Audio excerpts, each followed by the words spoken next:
Il pleut. En passant devant les groseilliers, tu as mauvaise conscience, comme d'habitude, en voyant tous ces fruits qui attendent d'être cueillis. La pluie redouble. C'est maintenant une bonne petite averse, et tu entends au loin le tonnerre. Tu poses le journal sur ta tête en guise de capuchon. Tu glisses le reste du courrier sous ton polo et tu rentres chez toi. Quand tu es de nouveau assis à ta table de travail, tu es essoufflé, passablement mouillé et un brin en colère contre toi pour n'avoir pas pris de parapluie. Le courrier contient une convocation pour l'Assemblée des écrivains, du Cercle des écrivains. Une convocation pour l'Assemblée du Cercle des écrivains. La taxe d'enlèvement des ordures ménagères, une brochure publicitaire de chez le Quincaillier, le journal et une lettre de Solveig.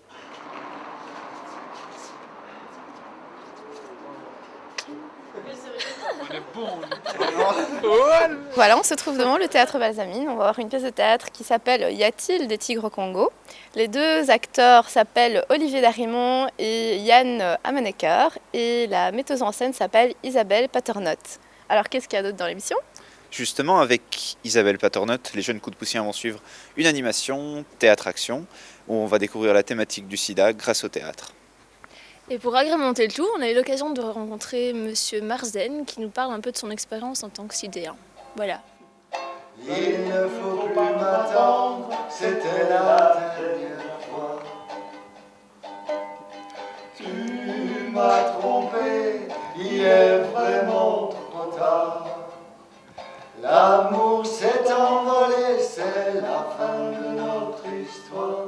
Ces deux auteurs qui ont reçu une commande, ils doivent écrire une pièce pour deux acteurs masculins dont le thème principal doit être le sida, mais le ton doit être une comédie. Et c'est là qu'est l'originalité de cette pièce, c'est que normalement, on ne se dit pas que le sida va être décliné sous un ton de comédie.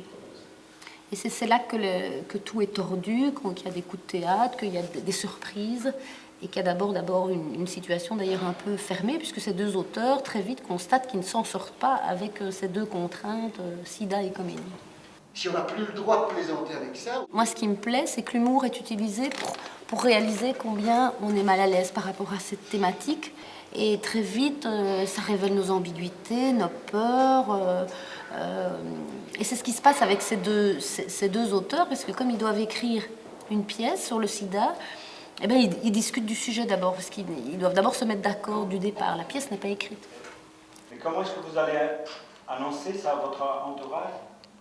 Qu'est-ce que tu veux dire par là? Quel mot est-ce que vous allez utiliser? Nous avons attrapé le sida parce qu'il a une aventure à Copenhague. C'est cinglé. Il faut tout de même que vous disiez quelque chose.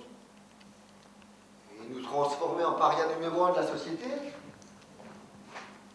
Quand j'irai faire mes courses dans le quartier, la boutique se viderait comme par un coup de baguette magique. Et la caissière mettrait des gants en caoutchouc, c'est cinglé. C'est un thème qui est encore vraiment difficile à aborder. Je crois que par exemple, demain, j'ai quelqu'un qui m'annonce, un ami proche qui m'annonce qu'il a le cancer ou qu'il a le sida. Je ne vais pas réagir de la même façon. C'est une maladie quand même très particulière qui touche à la sexualité, à l'intime. Tu as été contaminé, souillé, impur. Ce n'est pas très attirant.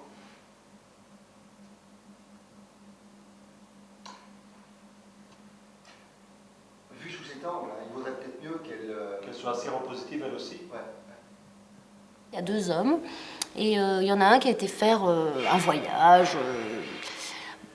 Alors l'autre lui dit, mais il était faire des photos au Congo, il était faire des photos de tigres au Congo. Et l'autre, son comparse, lui demande, oui, mais est-ce qu'il y a des tigres au Congo? Parce que c'est le début de leur conflit. Il y en a un qui veut écrire une comédie caricaturale en faisant une situation un peu farce et un peu clownesque, un peu grosse pour faire rire le public et que par ça le message va passer. Et l'autre, et c'est en ça que la question symbolise la situation de l'autre, il dit non, il faut partir des faits. Si tu écris une pièce, il faut dire la vérité et il faut vérifier ce que tu dis. On n'écrit pas pour la télé scolaire. Si on affirme quelque chose, il faut que ce soit vrai. Bien, bien, monsieur le professeur. Ici, ils ne sont pas directement concernés, mais en même temps, si, ils sont concernés comme tout le monde l'est, parce que ça fait partie de notre quotidien. C'était deux acteurs qui jouaient des écrivains qui se mettaient à la place des gens et en racontant ce qu'ils écrivaient en fait, donc comment est-ce qu'ils vivraient ça eux-mêmes, on avait vraiment l'impression d'y être. Avant la pièce, j'étais un peu sceptique parce que je pensais que ça allait parler que sur les gays.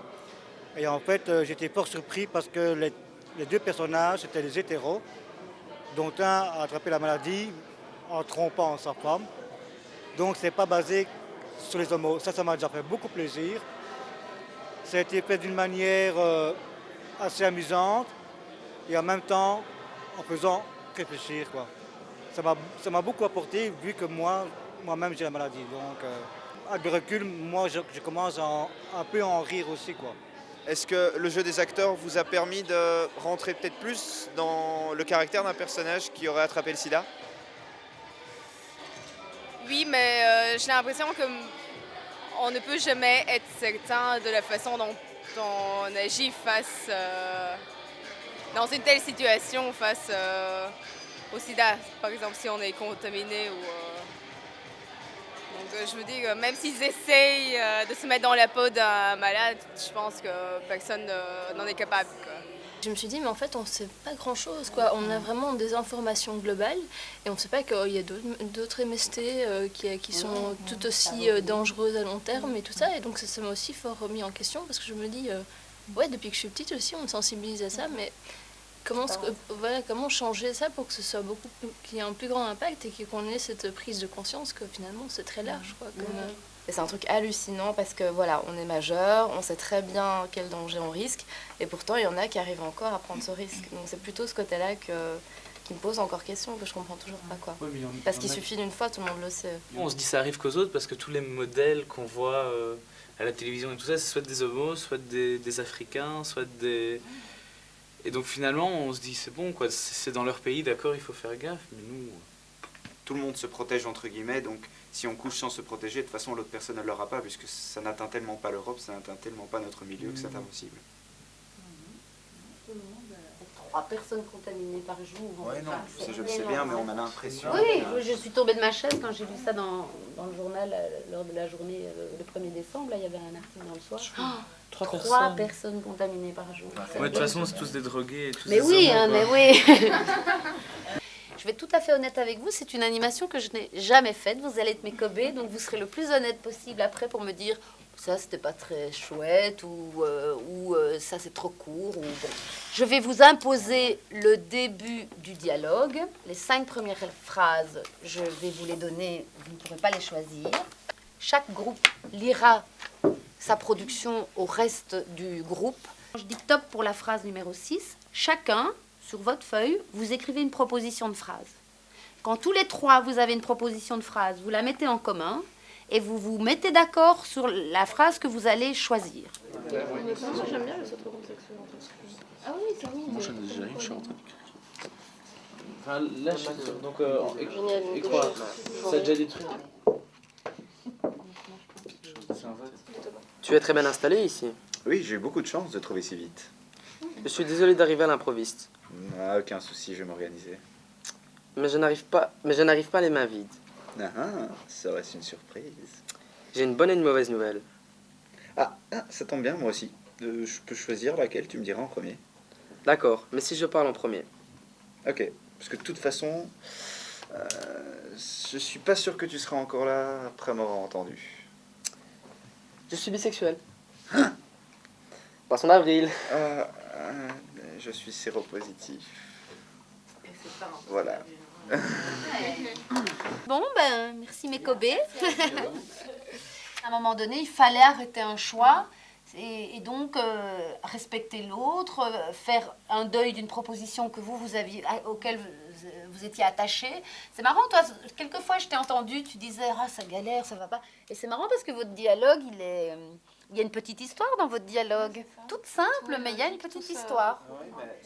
Qui est limpide. Alors je dis pas qu'ici il n'y a pas d'histoire, il y a une histoire mais qui était plus compliquée à comprendre sans explication des auteurs. Dans notre histoire, on n'avait pas expliqué le contexte et donc c'était pas très clair. Voilà. Ce que j'en ai pensé, c'était vraiment très chouette parce que c'était marrant de... Enfin, c'est pas pour rien qu'on dit qu'il y a plus dans plusieurs têtes que dans une seule. Et ce qui était marrant, c'est que pour nous, tout est clair. Enfin, on était sur la même longueur d'onde et que quand on a raconté ça aux autres, c'était vraiment une catastrophe parce qu'ils n'ont rien compris à ce qu'on avait écrit. Et pire encore, c'était la fin où on n'était pas du tout d'accord sur la fin.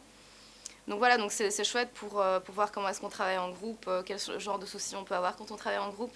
Et alors, chouette de voir qu'à 3 ou à plusieurs, on peut avoir une chouette histoire qui se construit. Ce qui était intéressant, c'est vraiment la démarche du travail en groupe et du respect de la parole de l'autre, en fait. Ça, c'est vraiment quelque chose qui est exceptionnel. Pourquoi est-ce que j'ai bien aimé ce petit jeu? C'est que justement, on a pu débattre brièvement, bien sûr, de justement certaines visions, certains préjugés qu'on peut avoir sur le sida. Je trouve que pendant l'animation, moi personnellement, j'ai rien appris par rapport au sida. C'est juste qu'on devait parler de ça dans notre histoire. Et non, c'est peut-être dans les brochures qu'on reçoit ou qu'on a reçues au théâtre qu'on a plus d'infos, mais comme le petit livre rose qui se trouve ici, très bien illustré. Et voilà, donc c'est vraiment dans ce genre de choses qu'on peut, dans ce genre d'outils qu'on peut trouver assez d'informations complètes sur le sida et les autres MST. Et voilà, mais dans l'animation aujourd'hui, je trouve pas qu'on a appris grand-chose.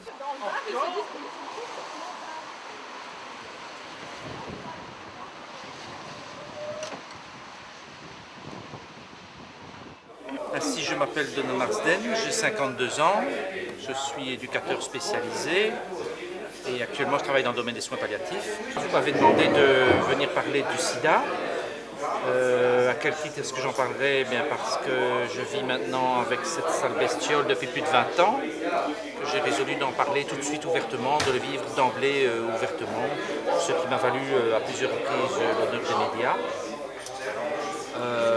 J'ai aussi été très frappé d'une chose, c'est à quel point pour beaucoup de gens, quand on leur annonce quelque chose comme ça, ils vous demandent d'emblée, tiens, comment est-ce que tu as chopé ça?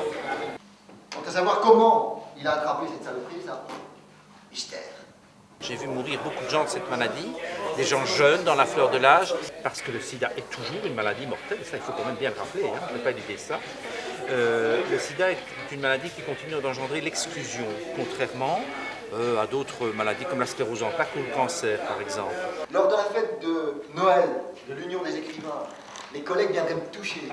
Pour bien montrer devant tout le monde qu'ils n'ont pas de préjugés. Mais aussitôt après, ils restent laver les mains dans les toilettes. T'es cinglé? La salle de fitness me ferait savoir qu'elle ne dispose plus d'aucune place vacante. Mon dentiste n'aurait plus aucun moment de libre sur son carnet de rendez-vous. Et mon éditeur me demanderait de lui faire parvenir ses manuscrits par mail. Non merci, on fermera notre gueule. Ça ne s'attrape pas par simple contact. Et tu crois que les gens vont se fier à ça, toi? Les gens ont peut-être moins de préjugés que tu ne le penses. Quand il s'agit du sida, les gens ont peur. Ils nourrissent une foule de préjugés et ils se comportent de façon complètement irrationnelle. Ça, c'est un préjugé. Face à une chose pareille, les gens sensés sont quand même capables de se conduire raisonnablement en faisant preuve de sympathie. Et ma grande surprise, ça a quand même été la réaction de mon fils, à qui je l'ai dit d'emblée, et qui est resté très, je dirais, sur le qui-vive pendant des années, sans que ça soit quelque chose de tabou, parce qu'on en parlait assez librement. Il pose d'ailleurs beaucoup de questions au niveau de sa propre vie, etc., y compris celle du shoot à moindre risque d'ailleurs. Mais en fait, il a mis très longtemps à me dire qu'en fait, sa grande peur, c'était que je ne vienne à disparaître très rapidement. Et il lui a fallu des années pour qu'il puisse le formuler explicitement, et ça s'est fait lors d'une émission de radio d'ailleurs. Je crois que pour un certain nombre de gens, pouvoir mettre un visage sur le HIV peut changer quelque chose. Si tu as envie de dire encore quelque chose, passer un message ou autre chose, dire une blague. Moi, je souhaite vraiment, parce que je crois qu'il vaut mieux une parole éventuellement maladroite ou incomplète, je pense qu'il faut parler également des usages des produits et des usages de produits intraveineux. Concrètement, c'est le shoot à moindre risque. Il y a moyen de se procurer les moyens à très bon marché en pharmacie et anonymement pour ça. Et je pense qu'il faut essayer d'en parler. Parce que, encore une fois, il n'y a rien de plus dangereux que le mutisme. Le mutisme, c'est très différent du silence. Mais quand on ne se parle pas, on est capable de faire les pires conneries. Un mot pour la fin? Moi, je dirais que tout le monde est concerné et qu'il n'y a pas d'âge. Voilà. Merci beaucoup. Un classique. Celle-là, je crois. Tiens, pourquoi les noirs? C'est extra large. Pourquoi les noirs sont extra larges? Je peux savoir. C'est au charbon, ouais. Sont-ils vraiment extra larges? C'est marqué extra strong. Strong, c'est fort. Extra fort, quoi? C'est au café ou quoi? non. J'ai tout mal. Attends, j'en ai pas beaucoup de noirs, donc je vais en prendre quelques-unes. Ah, mais attends, il y a 2 noirs. C'est quoi? Ah, il y a une noire extra large et il y a une noire extra. C'est pas ceux-là.